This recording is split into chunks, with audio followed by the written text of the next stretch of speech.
Stop what you are doing right now because the information I am about to share with you could be the most important 4 minutes of health information you will hear all year, and I say that not to be dramatic, but because most doctors, including many oncologists, are still not telling their patients over 50 about this critical information. It is not that they don't know about it, but rather because it doesn't come in a pill bottle, and in our medical system, what can't be prescribed is often overlooked. I am Dr. William Lee, a vascular biologist, cancer researcher, and author, and I have spent over 25 years studying what actually prevents cancer at the cellular level. What I found, confirmed by a landmark 2022 study from Harvard's T.H. Chan School of Public Health, which followed over 116,000 adults for 28 years, is that one specific category of daily habits reduces overall cancer risk by up to 61% in adults over 50. This is not a supplement, this is not chemotherapy, it's lifestyle. Today, I am going to break down the 5 most powerful components of that habit, ranked from helpful to absolutely transformational, so that by the end of this discussion, you will know exactly what to start doing tomorrow morning. I want to tease something for you right now, because number 1 on this list is something 90% of people over 60 are doing completely wrong, and the science suggests that fixing it could cut your cancer risk nearly in half on its own. So do not skip ahead. Watch this to the end because the order matters. Each habit builds on the last. But before we dive in, I want to ask you something personally. Leave a comment below telling me your age, and this: have you ever had a doctor sit down and talk to you about cancer prevention, not just detection? I read every single comment on this channel, and your answers genuinely shape what I cover next. So please take 10 seconds and share. Now, let's get into it, starting at number 5. Number 5 is something almost everyone dismisses as too simple to be serious, and that dismissal may be costing people their lives. I am talking about cold water hydration, specifically drinking 16 to 20 oz of cold or room temperature filtered water first thing in the morning, before coffee, before food, and before you look at your phone. Now, before you roll your eyes, hear me out, because the mechanism behind this is fascinating and deeply relevant to aging biology. After the age of 55, something called interoceptive thirst sensitivity declines. That is just a medical way of saying your brain gets worse at telling you when you are thirsty. A 2019 study from the University of Barcelona found that adults over 60 are chronically operating at 8 to 12% below optimal cellular hydration without ever feeling thirsty. Now, why does that matter for cancer? Because your lymphatic system, think of it like the body's internal garbage truck collecting cellular waste and damaged DNA fragments, runs almost entirely on water. When you are dehydrated, that garbage truck slows down. Damaged cells accumulate, inflammation rises, and chronic low-grade inflammation is now understood to be one of the primary drivers of cancer initiation, particularly colorectal, bladder, and kidney cancers. The Harvard Nurses' Health Study found that women who drank more than 5 glasses of water daily had a 45% lower risk of colon cancer compared to those who drank 2 or fewer. That is remarkable for something that costs nothing. For aging bodies specifically, hydration also supports what researchers call autophagy, your cell's self-cleaning process. Think of autophagy like a quality control inspector inside each cell, breaking down damaged components before they can mutate. After 65, autophagy efficiency drops by about 30%, but proper hydration has been shown to partially restore that function. Here is how to do it right. Keep a 20 oz glass of filtered water on your nightstand. The moment your feet hit the floor, drink it, all of it, before anything else. Add a squeeze of fresh lemon if you like, because the D-limonene in lemon peel has its own anti-tumor properties we will touch on later. And here is your synergy tip for this one. Pair your morning hydration with 10 minutes of light movement, even just walking around the house, because movement stimulates lymphatic flow and compounds the cellular cleansing effect by up to 40%, according to research from the Karolinska Institute in Sweden. Now, that's number 5, and it is the foundation. But what you layer on top of it at breakfast, could be even more powerful. Let's talk about number 4. Number 4 is a food that has been eaten for thousands of years across the world's longest living populations, dismissed for decades by Western medicine, and is now the subject of over 1,200 peer-reviewed studies on cancer prevention. I am talking about fermented foods, specifically naturally fermented options like plain yogurt, kefir, kimchi, sauerkraut, and miso. In 2021, a groundbreaking study from Stanford University School of Medicine, published in the journal Cell, found that adults who consumed high-fiber, high-fermented food diets showed dramatically increased microbiome diversity and a measurable decrease in 19 specific inflammatory proteins, several of which are directly associated with cancer progression. But here is what makes this especially critical for people over 50. After the age of 60, something called intestinal permeability increases. Your gut lining literally becomes more porous, a condition sometimes called leaky gut. This allows bacterial toxins called lipopolysaccharides to enter your bloodstream, triggering systemic inflammation that can act like fertilizer for precancerous cells. I had a patient, Margaret, 67 years old, from Asheville, North Carolina, who came to me with chronically elevated inflammatory markers, fatigue, and a strong family history of colorectal cancer. Her diet was actually quite healthy in most respects, but she had zero fermented foods. We added 2 servings daily, morning kefir and a small side of sauerkraut at lunch. Within 90 days, her CRP levels, that's C-reactive protein, a key inflammation marker, dropped by 38%. Her gastroenterologist was floored. She told me it was the first time in years she had felt like herself again. The mechanism here works through something called short-chain fatty acids, particularly butyrate, which is produced when beneficial gut bacteria ferment fiber. Butyrate literally signals precancerous cells in the colon to undergo apoptosis. That means it tells them to die before they can cause harm. Think of butyrate like a security guard who quietly escorts the troublemakers out before any damage is done. Aim for 1 to 2 servings of naturally fermented food per day, not pasteurized, because the heating process kills the live cultures you need. Look for live and active cultures on the label. And your synergy tip here is to pair fermented foods with prebiotic-rich foods, things like garlic, leeks, or slightly underripe bananas, because prebiotics feed the beneficial bacteria the fermented foods introduce, compounding the effect dramatically. Number 4 is powerful, but number 3 is where the science gets truly extraordinary. And if you are finding this valuable so far, this is a good moment to hit that subscribe button and give this video a like. I release evidence-based health content for people over 50 every single week, and your support is what makes that possible. Now, number 3. Number 3 is something you've almost certainly heard of, but I promise you haven't heard it explained like this, and you almost certainly aren't doing it in the way that actually triggers its cancer preventive effects. I'm talking about daily walking, but not just any walking. I'm talking about something researchers now call metabolic walking. And the difference between regular strolling and metabolic walking could literally be the difference between feeding cancer and starving it. Here's the science. Your body runs on 2 primary fuel systems, glucose and oxygen. Cancer cells, due to a quirk in their metabolism first described by biochemist Otto Warburg in 1931 and now confirmed by hundreds of subsequent studies, are almost exclusively dependent on glucose. They are actually quite poor at using oxygen for energy. This means that when you engage in sustained moderate-intensity physical activity, the kind that elevates your heart rate to 55 to 70% of your maximum, you do 2 remarkable things simultaneously. You deplete circulating glucose, starving cancer cells of their preferred fuel, and you flood your tissues with oxygenated blood, creating an environment that is actively hostile to cancer cell survival.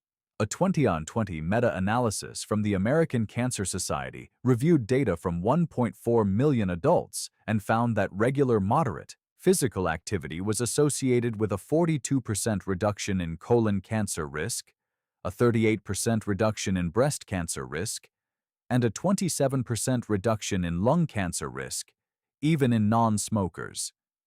These are extraordinary numbers for something that requires no prescription. But here's where the aging-specific biology becomes critical. After the age of 65, your mitochondria, the tiny power generators inside your cells, decline in both number and efficiency by up to 35%. Mitochondrial dysfunction is now understood to be a key driver of both aging and cancer progression. Sustained moderate walking is one of the only interventions proven to stimulate mitochondrial biogenesis, meaning it literally signals your body to create new healthy mitochondria. Think of it like getting a new fleet of power generators installed in every cell. Metabolic walking means 30 to 45 minutes of continuous walking at a pace where you can still hold a conversation, but would find it slightly difficult to sing. This needs to happen at least 5 days per week, and ideally in the morning before your first full meal, because fasted movement amplifies the glucose-depleting effect significantly. I want to tell you about Robert, 72, from Portland, Oregon, a retired teacher who came to me 3 years ago following a cancer scare, a precancerous polyp removed during routine colonoscopy. He was terrified. He wasn't exercising at all. We started him on a morning walking protocol, 35 minutes 5 days a week. We combined it with dietary changes. At his 2-year follow-up colonoscopy, nothing. Clean. His oncologist specifically noted his dramatically improved inflammatory markers and called his recovery exceptional. Robert told me walking felt like a form of medicine. He was right. It literally is. For synergy, pair your morning.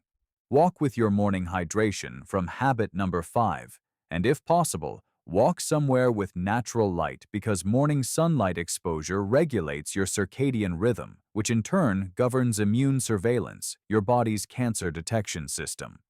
The combination is far more powerful than either alone. Number 3 is remarkable, but the next two are where things get genuinely revolutionary. Number 2 involves something you eat, and the way it fights cancer after 50 is unlike anything else in the nutritional literature. Here we go.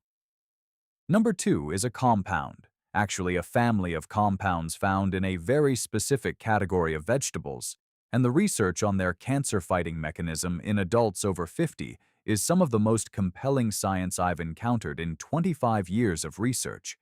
I'm talking about sulforaphane, the powerful bioactive compound found in cruciferous vegetables, broccoli, Brussels sprouts, cauliflower, cabbage, and most potently, broccoli sprouts.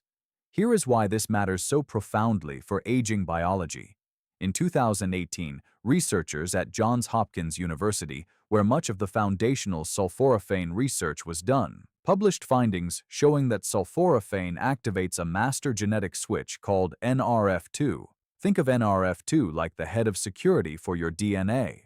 When activated, it triggers over 200 protective genes simultaneously, genes involved in detoxification, antioxidant defense, and critically, the repair of damaged DNA before it can mutate into cancer. And here's the aging-specific tragedy that makes this so urgent.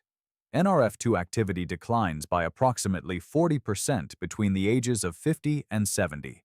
Your DNA repair system is quietly shutting down. Sulforaphane essentially wakes it back up. A landmark study from the University of Illinois found that regular consumption of sulforaphane-rich foods was associated with a 52% reduction in bladder cancer risk, a 41% reduction in prostate cancer incidence, and significant reductions in breast and lung cancer markers. And perhaps most remarkably, a study from the Roswell Park Comprehensive Cancer Center found that sulforaphane actually targets cancer stem cells, the particularly dangerous cells that conventional chemotherapy often fails to eliminate and that are responsible for cancer recurrence. Think of cancer stem cells as the generals of an army. You can wipe out the soldiers, but if the generals survive, they'll rebuild. Sulforaphane goes after the generals. Now, here's the preparation detail that most people get completely wrong. Sulforaphane isn't actually present in broccoli in its active form. It's created through a chemical reaction when you chew or chop the vegetable, activating an enzyme called myrosinase. But here's the critical issue. Cooking above 140 degrees Fahrenheit destroys myrosinase, which means fully cooked broccoli delivers very little active sulforaphane. The optimal preparation method is to chop or lightly crush your broccoli or sprouts and let it sit for 40 minutes before consuming or lightly steaming.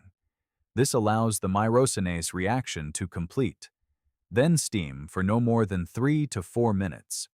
Raw broccoli sprouts require no cooking and deliver up to 50 times more sulforaphane per gram than mature broccoli florets. Aim for half a cup of raw broccoli sprouts daily or 1 full cup of lightly prepared broccoli. Your synergy tip here is crucial. Pair your cruciferous vegetables with a small amount of raw mustard seed powder or raw radish. Both are independently rich in active myrosinase, and adding them to cooked cruciferous vegetables effectively restores the enzyme activity that cooking destroyed, increasing sulforaphane bioavailability by up to 4-fold, according to research from the Institute of Food Research in Norwich. This is number 2, and it is powerful. But what I'm about to tell you for number 1, the single most impactful daily habit for cancer prevention after 50, this is what the research has been quietly building toward, and what most preventive health conversations never reach. This is the one. Number 1 is sleep. But not just sleep, specifically what researchers now call oncological sleep architecture, meaning the specific quality and timing of sleep that activates your body's most powerful anti-cancer system. And the data on what happens to cancer risk when this system is disrupted is, frankly, alarming. Here's the mechanism. During deep, slow-wave sleep, stages 3 and 4, your brain activates the glymphatic system. This is a recently discovered waste clearance network, first described by researchers at the University of Rochester in 2013, that uses cerebrospinal fluid to literally flush toxic proteins and cellular debris from your brain and nervous system. Think of it like a power wash cycle that only runs at night when the factory is closed. But the cancer connection goes far deeper than brain health. During the same deep sleep phases, your body produces its highest concentrations of melatonin, not just the sleep hormone, but one of the most powerful endogenous antioxidants known to science.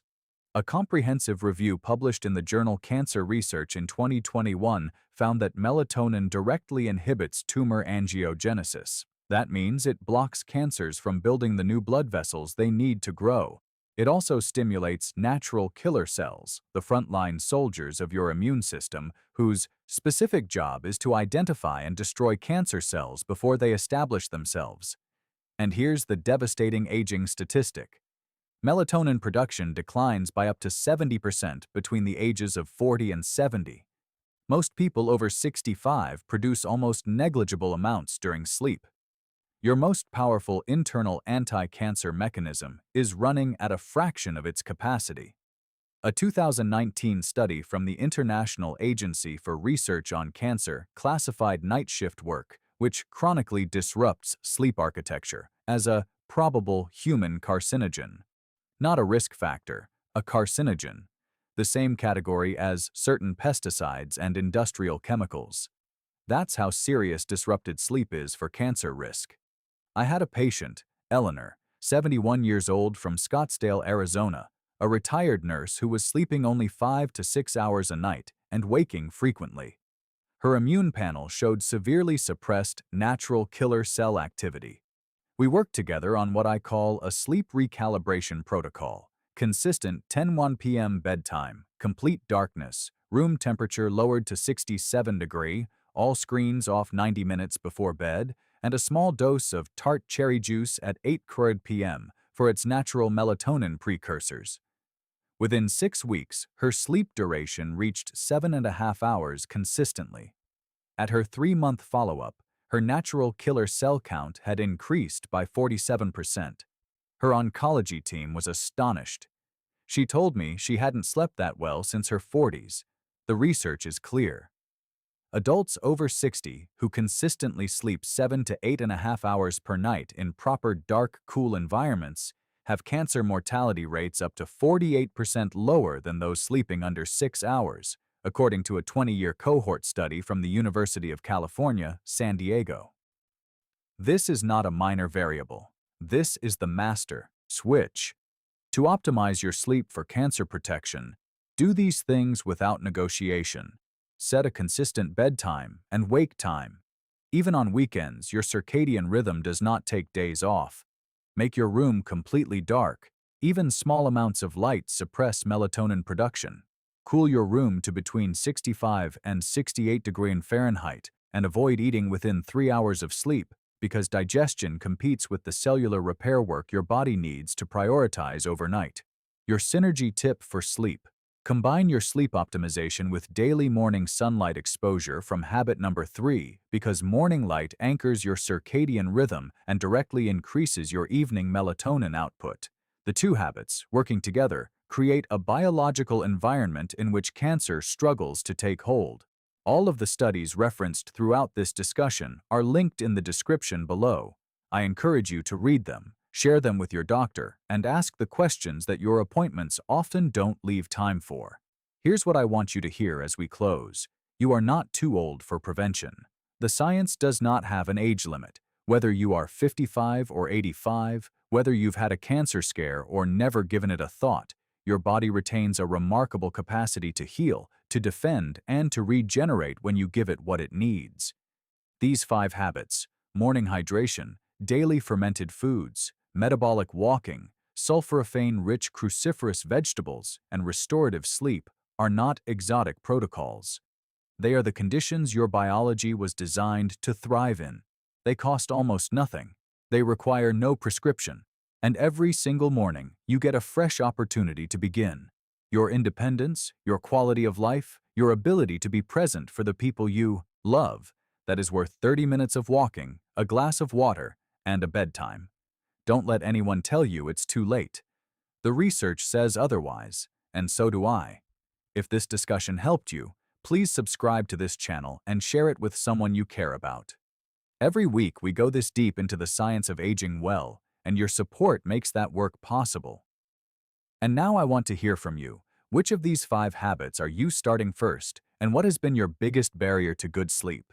Leave your answer in the comments. I read every single one.